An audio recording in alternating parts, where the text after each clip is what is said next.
Hello everyone and welcome back to another average review. Recently we took a look at the Marvel Legends X-Men 97 Wolverine.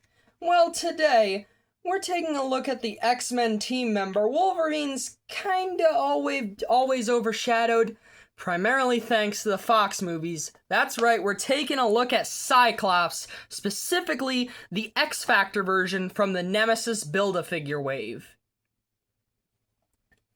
Quickly going through the packaging, and this is the more modern Marvel Legends window box, packaging style. We've got an X-Men and Marvel Legends logos right here. This little tagline for the Build-A-Figure wave, this time being the character Nemesis, which isn't the character's actual name, but I'll talk about that later because Nemesis's real name probably isn't appropriate to put on the box of a figure.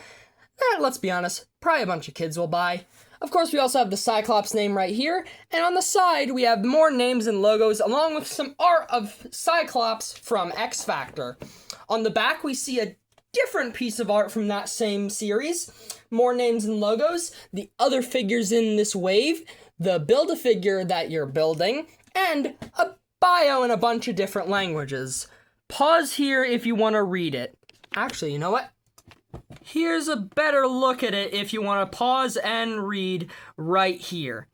But overall, this is a pretty nice box style. Nothing really to write home about, but it gets the job done and looks nice. But hey, enough dilly-dallying. Let's get Scott Summers out of his packaging. Alright, getting Cyclops out of the packaging, and yeah, if it wasn't obvious, this Cyclops is pretty much just a complete reuse of the Vulcan body mold.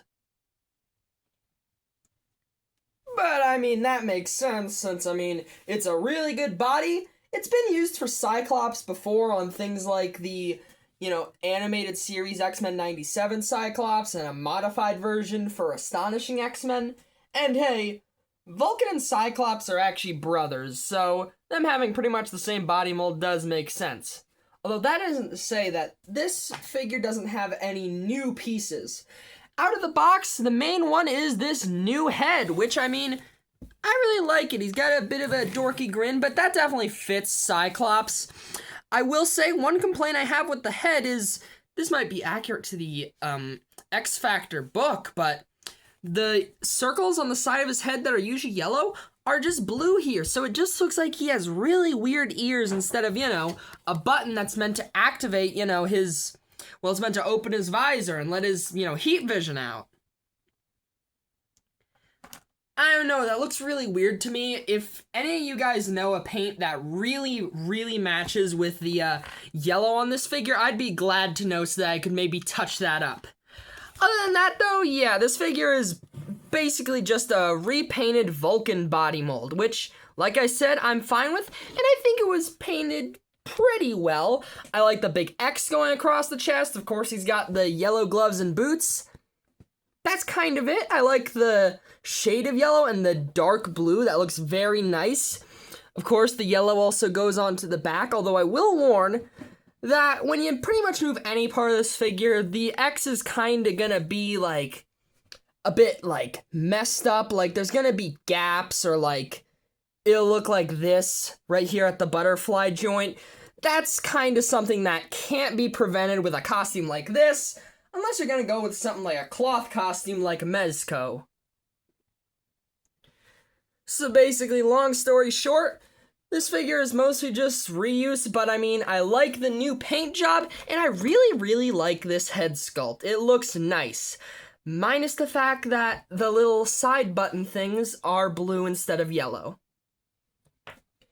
Moving on to the articulation, and yeah, it's a pretty standard Marvel Legends fare.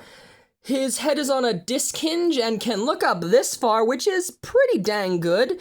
He can look down this far and spin his head all the way around. He's got butterfly joints that move back and forward, arms that spin around and can hinge, I'd say around 90 degrees, which is pretty decent. He's got bicep swivel, which gives you 360-degree rotation. along with double jointed elbows with a pretty dang good bend. He's of course got the Marvel Legends hand articulation, which can spin around and hinge up or down. He's got the tried and true ab crunch and waist swivel. He can hunch forward this far, which is pretty dang good, arch back this far, which is really dang good, and he can spin his waist all the way around. He's got Marvel Legends ball-jointed hips that kick up about 90 degrees, which is pretty good. They get a pretty dang good split. And of course, he's got the Marvel Legends thigh cut, which once again, gives you 360-degree rotation. He's got double-jointed knees, which have a really good bend. Boot swivel, which sound like a broken record, but gives you 360-degree rotation, along with the Marvel Legends ankle articulation, which can hinge backwards, forwards, and pivot side to side. So overall, yeah, this Cyclops has really, really good articulation, which, I mean, that's why they keep using the Vulcan body mold. It's a really good mold. Moving on to the figure comparisons, and of course, we gotta start out with the Marvel Legends Renew Your Vows Spider-Man and Spinneret, the standard male and female comparisons. But hey, let's move on to the X-Men, and of course, we gotta start out with the classic love triangle, which is Wolverine, specifically the X-Men 97 version, of course Cyclops since we're reviewing him, and the Target-exclusive retro-carded X-Factor Jean Grey that matches with this Cyclops. Yeah, like I said in the Wolverine review, I ended up getting this figure. And it's an okay one, I guess. Probably not gonna review her, though. There's not really much to say. For some team members introduced in giant-size X-Men, we have the Toy Biz version of Nightcrawler and the Hasbro retro-carded Black Suit Storm. Spoilers, she's probably gonna be replaced by the one from that X-Men 97 Brown Suit Wolverine and Storm 2-pack. Speaking of X-Men 97, though, here we have Gambit from the X-Men 97 wave of Marvel Legends, along with the Outback version of Rogue with a leather jacket piece borrowed from Black Widow to make her look a little more like the animated series version. Yeah, I'm really glad I upgraded to this X-Men 97 Gambit. He's really cool looking. Speaking of cool, though, we have to bring out some of the larger members of the X-Men. On the left, we have Beast, and on the right, we have the 80th anniversary Colossus. Now, Beast was on the X-Factor team, since that was just the original 5 X-Men reunited, but honestly, I don't think I'd get the X-Factor version of Beast. I'm pretty fine with this blue one right here. Now, Iceman, on the other hand, yeah, I would very much be up for a new Iceman release. It's been a while since we got a good classic Iceman. A good classic Iceman. But speaking of some of the oldest characters in X-Men history, we of course have to bring out Professor X and Magneto. As usual, Magneto is a nice transition into some of the X-Men's villains, starting off with this Toy Biz version of Mr. Sinister, the Hasbro 80th anniversary Juggernaut. This is the one that was packed with Colossus. The massive Toy Biz Apocalypse Build-A-Figure. And of course, the monolithic Marvel Universe Masterworks Sentinel. Although for a comparison I think is very interesting, we have this Hasbro version of Cyclops with this over 20-year-old Toy Biz Marvel Legends Classic Cyclops. Besides both obviously being figures of Cyclops in similar costumes from 2 different versions of the Marvel Legends line, another thing that connects both these figures is that the new pieces for both of them were sculpted by the sculptor Paul Harding, who works with the Marvel Legends team to this day. Yeah, he sculpted the head on this new Cyclops, and over 20 years ago, he did a bunch of new pieces for this Toy Biz Cyclops, and I think that's really, really cool. But of course, as is tradition, here's the Marvel Legends X-Factor Cyclops with Hitmonkey and Goliath. Alright, time to talk about accessories. Although quickly, I should get a non-Cyclops accessory out of the way. This arm piece for the Nemesis Build-A-Figure. Although that isn't the actual name of the character this Build-A-Figure is for, the real character's name is either, and I'm not kidding about this, the character's real name is, depending on the version, either Holocaust or Genocide. Yes, either of those are applicable names to the flaming skull in the giant mech suit with a cannon arm. Comics can be, sure something, can't they? But, in terms of Cyclops-specific accessories, he comes with a pair of fists and this nice smiling head right out of the box.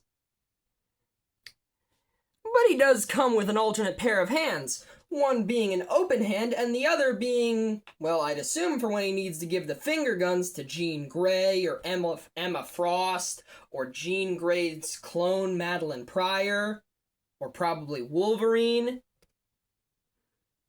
But it's probably just to activate his optic blast. Which goes really well with this alternate screaming head. Now you may notice there's no red in the visor. That's because there's actually a hole in it for this accessory. A massive optic blast with this really cool effect at the end. And I mean, when you actually get in, I think it speaks for itself how cool this looks. Alright, now let's talk about the price on this guy, which I have some pretty good news. On most sites, Cyclops is actually in stock, and you'll usually find him for around the standard Marvel Legends retail price of $25. This isn't the best deal in the world, since it's mostly just a reused body with 2 new heads and a new effect, along with a Build-A-Figure piece, but I mean, it's still a pretty good figure and isn't going for crazy aftermarket prices. Which, hey, I'm happy about that. Alright, let's talk about the final score I'm gonna give this guy. So overall, this Cyclops is pretty dang good. The body is mostly just the Vulcan body mold, but hey, if it ain't broke, don't fix it. And I'd say the paint apps are pretty good for the most part. I love the new heads and the optic blast accessory, and I think the Nemesis Build-A-Fig looks really cool. But I am probably, actually no, definitely not going to be buying the rest of the waves since it isn't that interesting to me. Still, on its own, this Cyclops figure is really good. Although I do have a couple gripes with the figure, on neither of the heads are the little circles on the sides of his head next to his visor painted yellow. Like I said, this might be accurate to the X-Factor comics, but I don't know, I still don't like it. It looks really weird. And also, this is more of an unavoidable issue and kind of just due to the way this design looks, but the articulation really breaks up the paint job on this guy's, torso. Since, I mean, you move any joint on there and, yeah, the X is getting pretty broken up. Still, overall, this is a really good figure of Cyclops, and I'm glad we already have an X-Factor Jean Grey to pair him with, along with probably the rest of the team on the way eventually. So I think overall, I'm going to give the Marvel Legends X-Factor Cyclops an 8 out of 10. He doesn't stand out too much, but also, he doesn't really have a lot of flaws, and I think the new pieces on this guy are really, really cool. Although I should mention, if you're itching to customize this guy into a more Classic Cyclops, well, that's actually coming in an X-Men 97 2-pack with the classic Jean Grey. So just something you might want to consider. Either way, if you've made it this far into the video, thank you so much for watching, and have a great day, 'cause you deserve it. Bye-bye!